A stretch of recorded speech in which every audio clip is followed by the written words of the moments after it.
There is a reason your 20s feel endless. Time doesn't move like a straight line when you are young. It moves like open land. You can wander. You can vanish for a year. You can start something, quit it, restart it. You can mess up and still be treated like you are finding yourself. And because nothing collapses immediately, you assume nothing is wrong. That's the trap.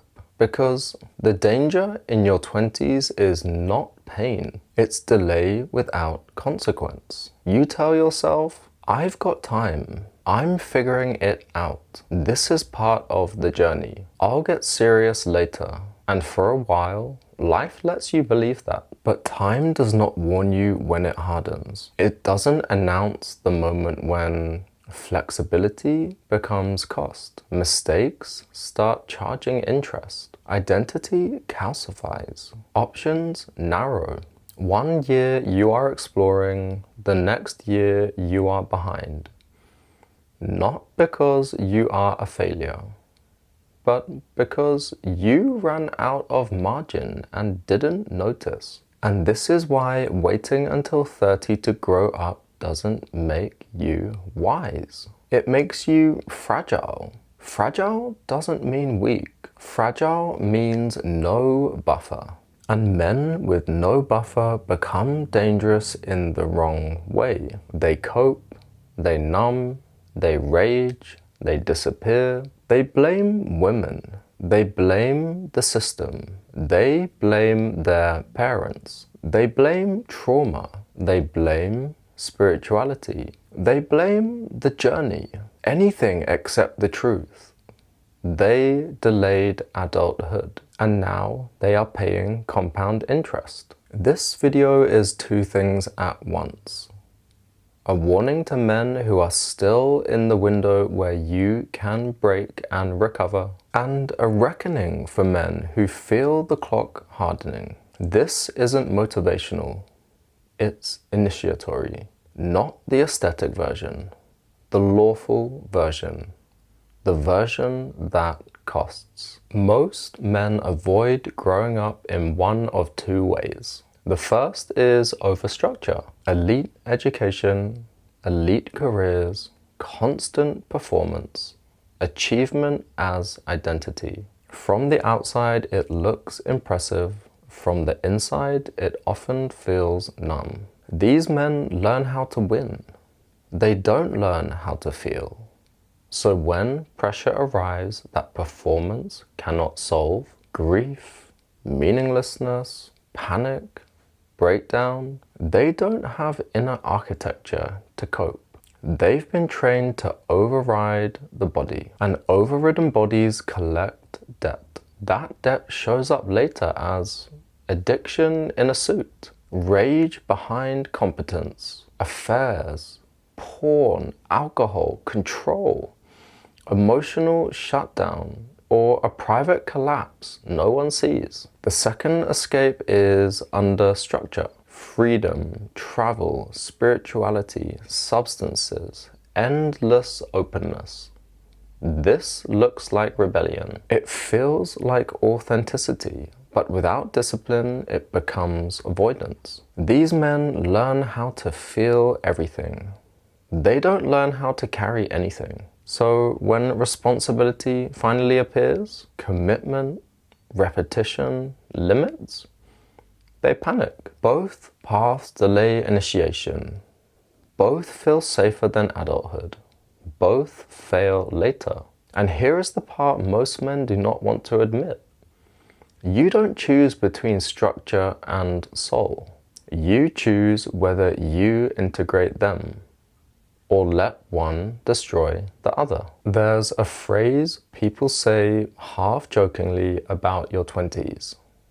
Something along the lines of, you either become an overworked, underexperienced 30-year-old or an underworked, overexperienced one. It's funny because it's half true, but it hides the real point. The real point isn't work versus experience. The real question is this: did your 20s produce structure, or just stories. Because a man can travel the whole world and still be a child. A man can take substances, chase intensity, chase spirituality, chase extremes, and still arrive at 30 without a spine. Just tired, just fragmented, just confused, with slightly better language. Intensity does not equal integration. Experience does not mature men. Integration does. And integration requires limits. This is where I'm going to use my own story, not as a flex, not as a confession for attention, as a case study in the mechanism. I existed inside one of the most structured pipelines in England, Epsom College. If you don't know what that is, let me translate it. It's not just a school, it's a grooming system, a production line for power. Huge iron gates, centuries-old architecture, landscaped grounds, a sprawling private estate, private chapels, fitness centers, shooting ranges, theaters, Ferraris, SUVs, Bentleys, 15 miles from central London. But it might as well have been a different planet. I was there on a rugby scholarship. I completed my GCSEs and A-levels. I rose to first 15 rugby captain, and I thrived externally. The social game came naturally. Hierarchy, competition, ambition, status, quiet privilege. I learned to read rooms. I learned to posture. I learned to keep it together. And the system rewarded that. Epsom is a grooming ground. Leaders, executives, heirs, champions of industry. They've got networks that stretch across the world. And through that network, multiple doors opened. Internships at Nomura in Hong Kong. Mentorship by the vice chairman of Deutsche Bank in London. Placement at Rabobank. Rathbones. A fully funded summer school place at Bocconi University in Milan. And an unconditional offer to study there. From the outside, that's the story. Golden boy.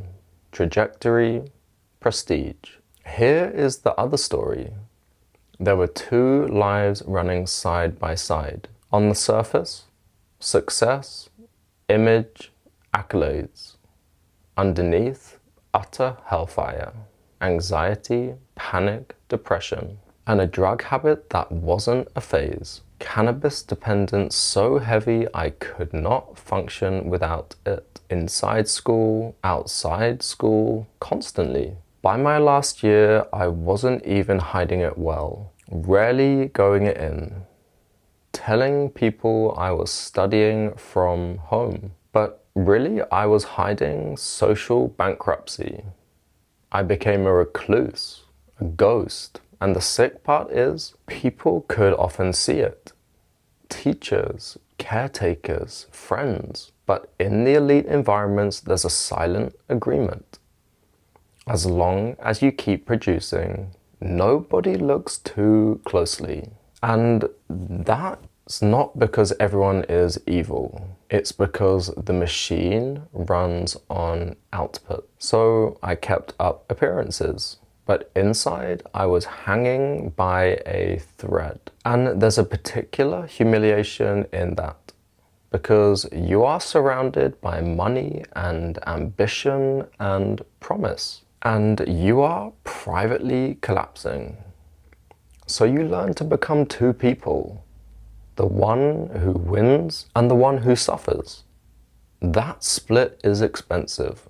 And it doesn't stay stable forever. It leaks.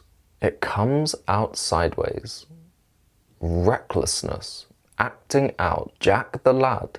Partying. Getting in trouble. And I got suspended for that at one point. I made it out without fully crashing, but I crossed a threshold. Deep down, I knew Something has to change. There is no other way. By the end of that period, the grades and titles stopped mattering. Not because I became enlightened, because I became cornered. When a man is truly cornered, hierarchy fades. Your body becomes the authority. And my body was saying loud and clear, I cannot do this anymore. I needed peace. I needed liberation. I needed a way out of the loop. And I'm not going to dramatize this, but I'm not going to lie either. I contemplated suicide many times, not as a performance, as a thought that arrives when a nervous system has been under pressure for too long. And when that nervous system cannot see any way out, I didn't do it. Partly fear, partly instinct, partly something else I still don't fully understand. But I felt trapped in my own body, like I was living inside an internal prison. And the strange thing is, from the outside, people still might have thought I was fine. This is why men die quietly, because you can keep functioning while you are dissolving. I still had to get through university, and that was its own battle. I kept up appearances, finished my degree, did what I had to do, but something had shifted. The currency changed. Success wasn't the goal anymore. Survival was. Peace was. A life I could cope with was. And that's when I turned toward the healing path. Not as a trend, as a desperate lifeline. Retreats where I could afford them. Meditation centers. Men's work. Spiritual teachers. Meetup groups, seminars, studying different traditions. I started planting seeds because I felt broken and I didn't know how else to live. I thought, if I'm going to suffer anyway, let me at least plant something for the future. And that's real. But here is the part I'm going to say now, because it becomes the whole point later. Meaning can save you. And meaning can also become a delay tactic if you don't build structure. I'm not anti-healing. I'm anti-opening without containment. Here is where things get dangerous for intelligent men. Because when structure collapses and you do not die, and you do not fully break either, you go looking for meaning. That instinct is not wrong, but it is incomplete. I entered the healing path because I needed to survive. Some of the studies definitely saved me. Some of it gave me language for pain I had never been allowed to name. Some of it reconnected me to my body after years of disassociation. And some of it quietly destabilized me further. Not because healing is fake, but because opening without containment exposes men. Here is the law most healing cultures refuse to say out loud. Opening the psyche does not heal a man. It reveals him. And revelation without structure does not liberate. It overwhelms. I started unearthing trauma without a stable nervous system, dissolving identity without rebuilding one, chasing insight without discipline, opening emotional and spiritual doors faster than I could close them. And it felt incredibly profound. That is the trap, because depth feels like progress.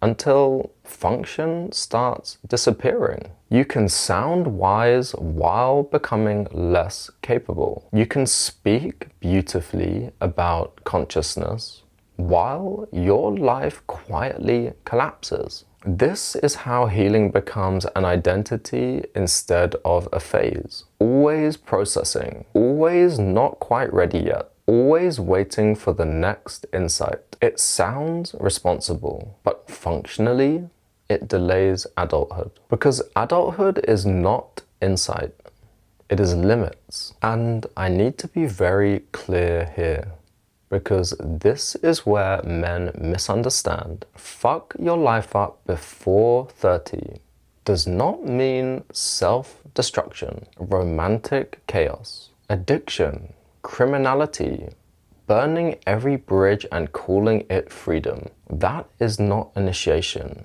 That is collapse.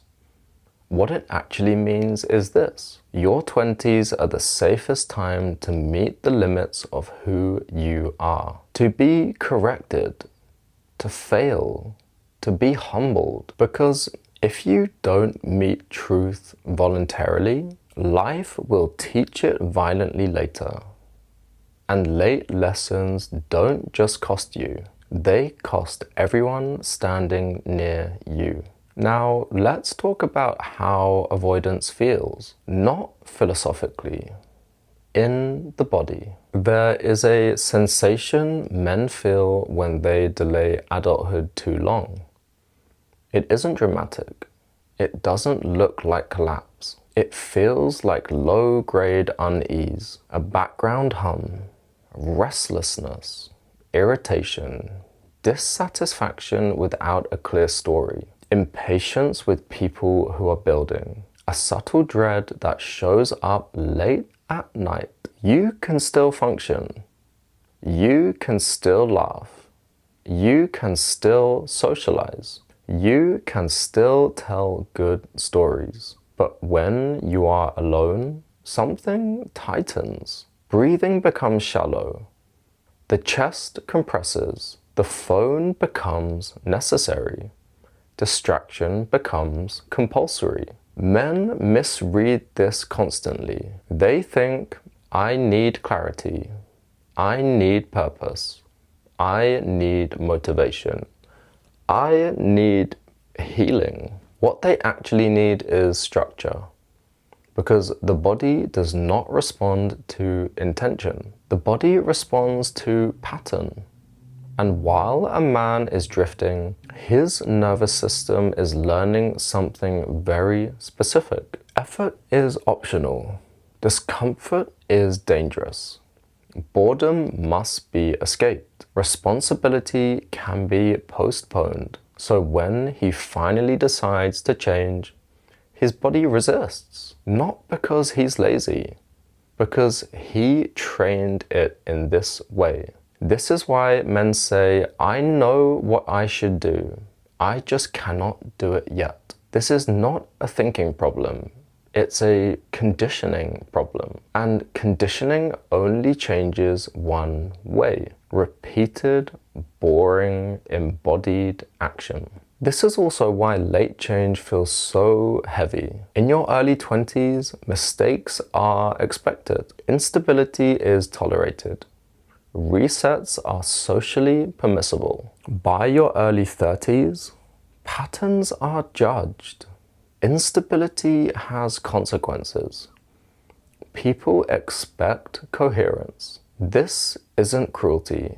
It's reality asserting itself. The world does not punish men for being lost. It punishes men for staying lost too long. Here's the law. There are only two ways men are initiated: chosen pressure or forced pressure. Chosen pressure looks like this: discipline before desperation, limits before humiliation, responsibility before panic, boredom endured voluntarily. Forced pressure looks like this: addiction, breakdown, shame, legal trouble, mental health collapse, losing people, losing time, same pressure, different timing, different outcome. You do not get to opt out of initiation. You only choose when it happens. And here is the part young men don't like. Avoided pressure does not disappear. It waits. And when it arrives later, it arrives with heavy interest. This is why some men seem fine through their 20s and then totally implode in their 30s and 40s. Not because they suddenly changed, because the bill arrived. Timing matters because dependents enter the equation. There is a reason it matters when things fall apart. Before 30, if things go wrong, well, you don't have children yet. You don't have dependents relying on your stability. Your nervous system is more plastic. Your body recovers faster. Social expectations are much more forgiving. You can fall, learn, and rebuild. Later in life, collapse costs more. Marriages, children, careers, bodies, reputations, freedom. This is why late collapse is so devastating. It doesn't just hurt you. It harms everyone who depends on you. And this is where the Peter Pan problem becomes lethal. Some men never want to grow up. They keep things open. They keep exits available. They avoid choosing. But openness without direction becomes stagnation. And the longer a man stays here, the harder it is to leave. So yes, there is wisdom in things going horribly wrong, but only if the man forges himself afterward. Chaos alone does not forge character. Integration does. After the turn, I didn't fix anything. I didn't leave school and suddenly become wise. I left one machine and walked into another. Not a corporate machine, a meaning machine. Because when a man has lived with a nervous system on fire for years, anxiety, panic, depression, addiction, shame, he doesn't want success anymore.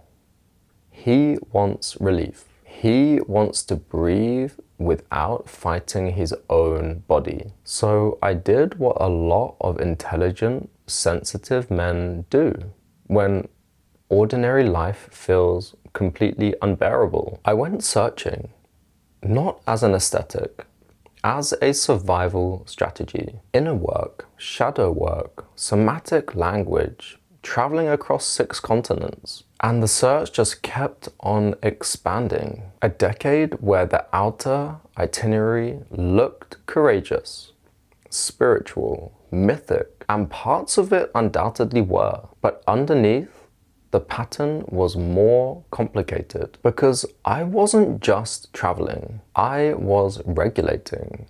I was chasing states. I was chasing intensity because intensity felt like meaning. And meaning felt like a reason to stay alive. This is the part people don't understand until they have lived near this edge. When ordinary life feels intolerable, you don't choose healing. You choose anything that interrupts the internal prison. So I learned. I learned from Christianity, Islam, Buddhism, Judaism, from indigenous traditions, from shamans, monks, facilitators, elders. I sat with people who carried real discipline and real lineage. And I also sat with people who were inflated, uncontained, performing wisdom they hadn't yet integrated. I saw the full spectrum, real medicine, real devotion, and real spiritual bypass. And I saw how easily charisma gets mistaken for truth. How easily intensity gets confused with depth. How easily destabilization gets named as awakening when nobody wants to say the word dysregulation. And through all of this, one thing stayed unresolved. My nervous system never fully stabilized. I kept opening doors faster than I could close them. I kept intensifying instead of consolidating. So parts of that decade were genuinely healing. Parts were unimaginably beautiful. Moments where my body softened for the first time in years. Moments where breath returned. Moments where something real landed. And parts were psychotic. Not in a romantic sense. In the plain sense of reality testing slipping. Grandiosity, paranoia, meaning overload. The world turning symbolic, sleep breaking down, substances amplifying already unstable systems. Some of that wasn't spiritual. It was exhaustion. It was trauma. It was an overwhelmed psyche trying to survive by turning pressure into destiny. That's what the mind does when there is no containment. It creates story, not because you are stupid, because story is the last form of control when structure is gone. So the truth of the decade holds a paradox. I became rich in experience and poor in structure. I met extraordinary people and still couldn't hold routine. I learned profound concepts and delayed integration. And delay is not neutral.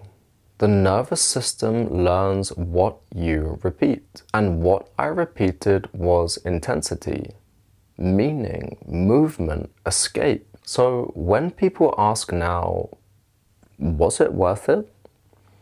I don't answer with romance. I answer with something more sober. There were lessons in it, but the lesson was not go to the edge. The lesson was, if you go to the edge, you must learn how to come back. And for too long, I didn't. And the bill doesn't come while you are moving. It comes when life finally stops you. There is a moment when interpretation ends, where intention stops mattering, where story has no leverage. For me, that moment came at 30. Not symbolically, legally, physically, with walls, time, rules, other men, consequence. And I'm not going to perform prison. I'm not going to dress it up as initiation. Prison is not mystical.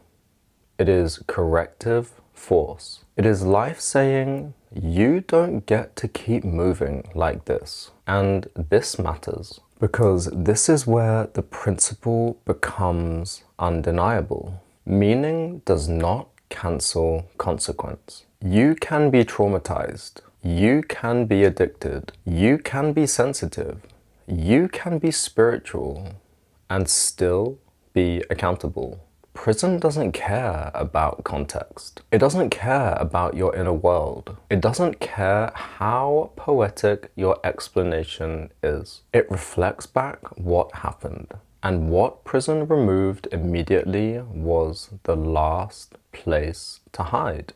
No spiritual language works there. No narrative redeems you. No insight impresses anyone. Only law remains. Time, constraint, stillness. And that stillness exposes everything. If your system is stable, constraint is unpleasant but tolerable. If your system is unstable, constraint is a mirror. You see every coping mechanism. You see every avoidance. And the thing men don't understand is this. A lot of what we call freedom is just the ability to keep running from consequences. Prison takes that away. It says, you will be here. You will wait. You will face the day exactly as it is. And for a man who has trained himself on intensity, waiting feels like suffocation. Because waiting exposes the truth. If you can't hold boredom, you can't hold life. If you can't hold limits, you can't hold responsibility. And if you can't hold responsibility, you become a risk to other people. So no, prison didn't initiate me. It ended my avoidance. It enforced limits I refused to impose upon myself. And in that enforcement, a real question appeared. Not a poetic one, a practical one. Am I going to keep living like a man who needs intensity to feel alive? Or am I going to learn how to live like a man who can hold an ordinary day? That was the beginning, not in the cell, in the decision afterward, because surviving collapse does not mean it was meant. Sometimes you survived because you got lucky. Sometimes you survived because someone intervened. Sometimes you survived because the system stopped you. And if you turn survival into mythology, you stay unsafe. Prison did not make me special. It made me face law. And law is not the enemy of spirituality. Law protects other people. Law protects the village. Law contains unstable men before private chaos becomes public damage. So I don't speak about prison as a warrior. I speak about it as a man who reached the end of a pattern. And I don't recommend getting there because the cost is real. And once you've paid it, you don't get to call it beautiful. You call it what it was. A stopping, a bill, a correction. After consequence, the mind looks for relief. It wants a clean story that reduces pain. So the question comes, was it all wasted? 10 years, 6 continents, so much seeking, so much chaos, so much instability, and then prison. Was I avoiding adulthood with better language? Was I romanticizing the edge? Was the healing path a delay tactic? Here is the adult answer. Both are true.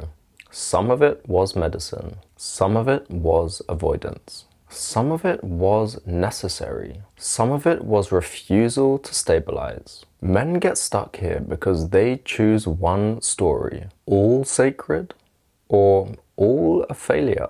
Both are ways to avoid the adult middle. The adult middle is heavier. The adult middle says, I had mental health issues long before the explosion. I had trauma long before I named it. I was anxious, panicked, depressed, addicted, while still performing in an elite environment. So yes, forcing myself into a normal path might have killed me slowly. Something had to change. And also, I stayed uncontained far too long. I delayed integration. I avoided boredom. That cost me years. And this is where the pain lives. Not in the dramatic events, in the aftermath arithmetic. You look sideways and you see what peers built while you destabilized. You see former classmates, finance, banks, city firms, honoring the system that trained us into output machines. And you feel the gap. And the gap can become bitterness, or shame, or superiority. And none of those are clean. So the only move that matters is much simpler. Tell the truth without collapsing. I don't need to hate their path, and I do not need to worship mine. I need to be honest about mine.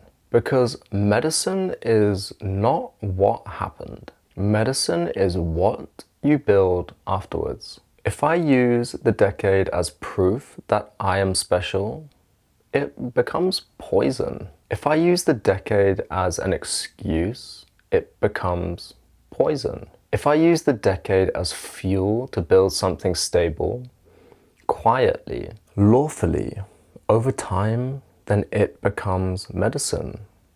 And here is the line that breaks the knot. The adult question is not, was it worth it? The question can keep you frozen for more than 10 years. The adult question is, what is required now? What is required to become stable now? What is required to become trustworthy now? What is required to become reliable now?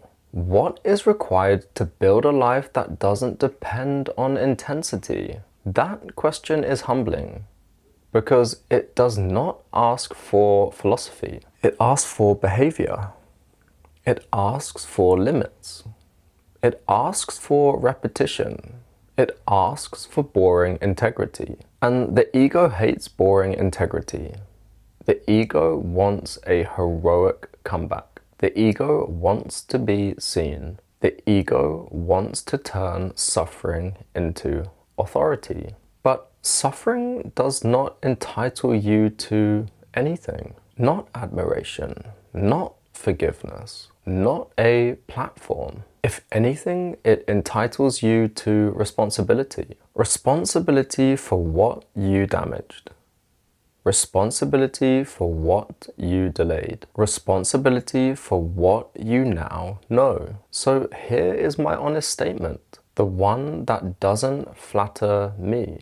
I wasted so much time, and I learned things I could not have learned any other way. Both are true. Now, the only question is whether I integrate. Because if I don't integrate, then yes, it was totally wasted. Not because nothing meaningful happened, because I refused to complete the return.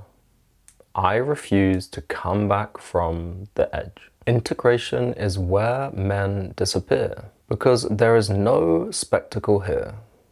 No visions, no ceremonies, no intense breakthroughs, just days, ordinary days. And ordinary days expose you. Because without intensity, you can't hide behind adrenaline. So when I say I'm integrating now, I don't mean I have a philosophy. I mean I'm building a container. And the container is boring. Sobriety, sleep, routine, work, training, repair, boundaries, repetition. This is the part people don't want to hear. If your nervous system is unstable, you do not think your way into stability. You build your way into stability. Your body needs proof. Proof that the day is predictable. Proof that commitments are honored. Proof that discomfort doesn't end in escape. Proof that boredom won't kill you. Proof that you can be trusted with responsibility. So here is the sequence. Clean and lawful. First, stabilize. If sleep is broken, fix sleep. If substances are involved, address that. If your nervous system is chaotic, stop chasing insight. Because insight on a chaotic system amplifies chaos. Stabilize first. Second, structure. Work, routine, accountability, consistency. Not because it is glamorous, because structure creates safety. Structure is the scaffolding that stops you from falling back into the same holes. Third, meaning. Values, service, direction. But meaning comes after stabilization and structure, because meaning without structure collapses, always.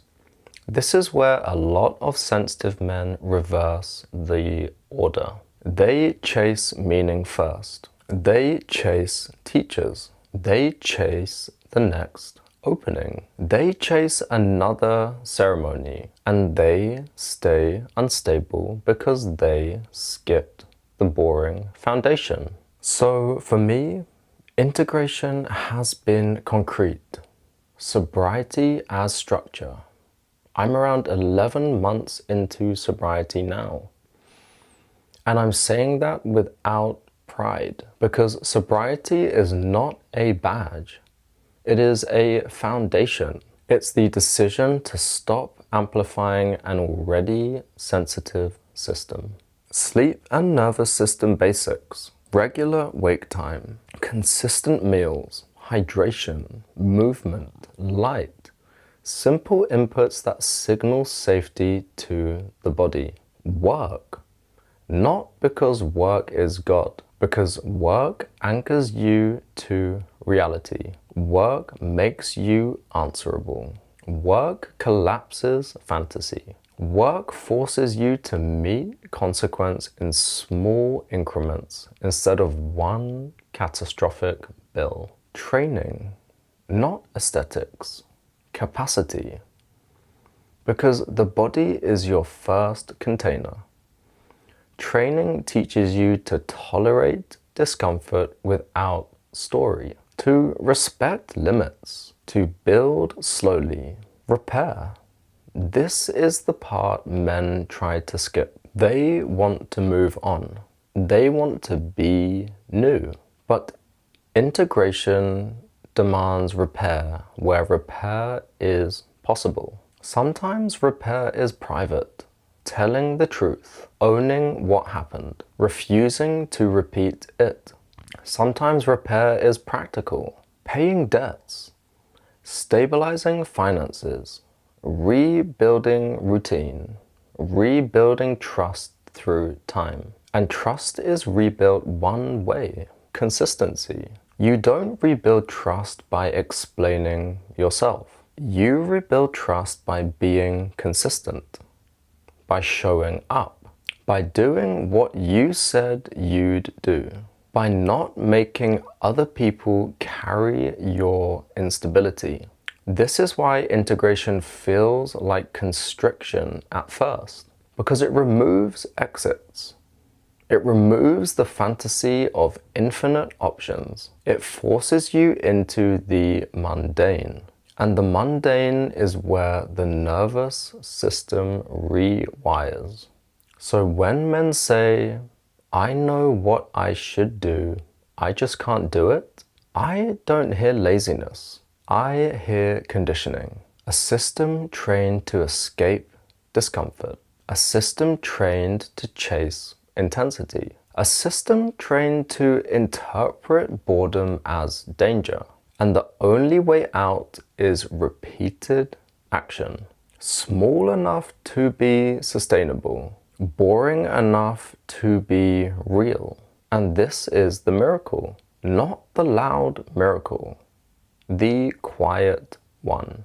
Over months of repetition, the body starts to actually believe you. Breath deepens. Chest softens. Sleep returns, clarity returns, not because you had an insight, because you built evidence. And that's when confidence becomes real, not loud confidence, the quiet confidence of someone who keeps promises. This is the masculinity I'm actually interested in, not dominance. Containment. A man who can feel deeply and remain reliable. A man who can be honest without collapsing. A man who doesn't need chaos to feel alive. Integration is not glamorous, but it's the only thing that turns experience into medicine. Return is the part nobody claps for, because return doesn't look mythic. Return looks like building something slowly while you are still integrating. It looks like staying small enough to be stable. It looks like refusing the urge to posture. So here is what my return looks like right now. I'm working alongside my mum as she runs healing events and retreats. And I want to speak about that carefully, not as branding, not as spiritual family aesthetic, as a real world rebuild. Because for a long time, my life was global, fragmented, nomadic, and intense. Now the work is local, grounded, repetitive, and accountable. And our family home is in the process of being transitioned into something long-term. A healing space, a container, a legacy project, not a fantasy, not finished, not polished.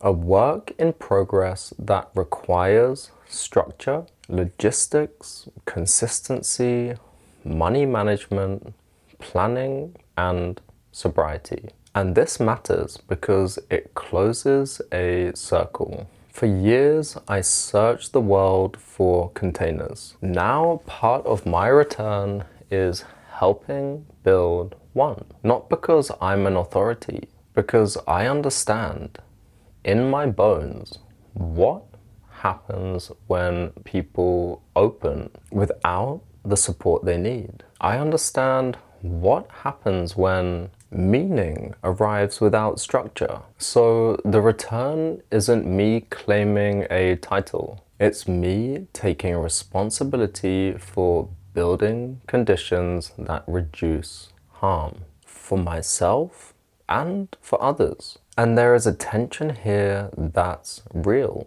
When you've lived a life like mine, elite beginnings, derailment, a decade of seeking, instability, prison, psychosis, it's easy to fall into one of two masks.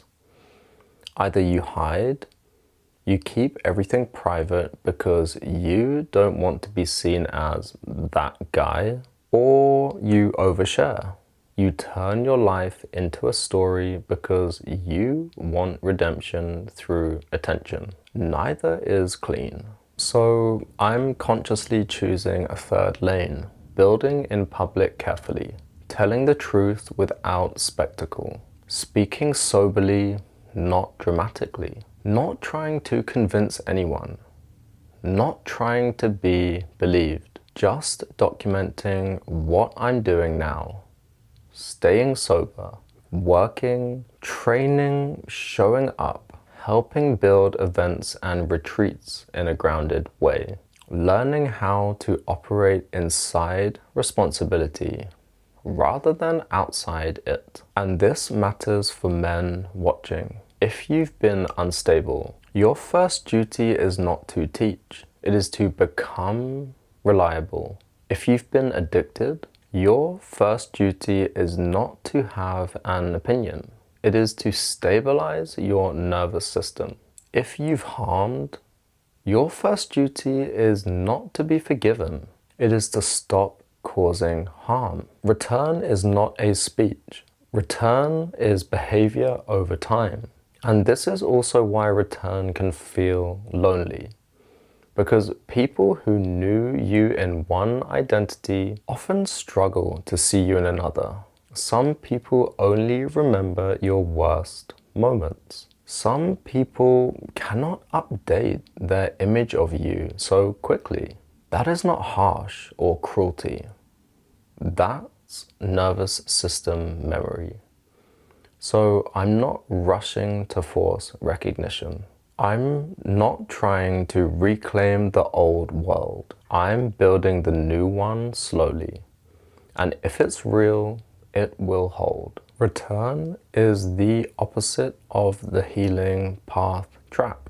The healing path trap is endless opening. Return is closing the loop, putting limits in place, accepting boredom, accepting the mundane, accepting that stability is earned, not declared. And if there is any spirituality in the return, it's this. You stop bargaining. You stop negotiating with fantasy. You stop trying to make your suffering mean something through words. And you let your life mean something through structure. That's it. That's the offering. You do not need to destroy your life to grow. But if you avoid growth long enough, life will destroy something for you. Early pressure gives options. Late pressure removes them. Chaos can teach if it ends. Intensity can initiate if it returns. Madness is never the goal. Stability is. The initiation is simple. Can you live an ordinary day without escape? Can you wake up, work, train, relate, rest without numbing or performing or collapsing? That is adulthood. That is sovereignty. That is the work most men delay and then pay for years later. No myths, no shortcuts, just return.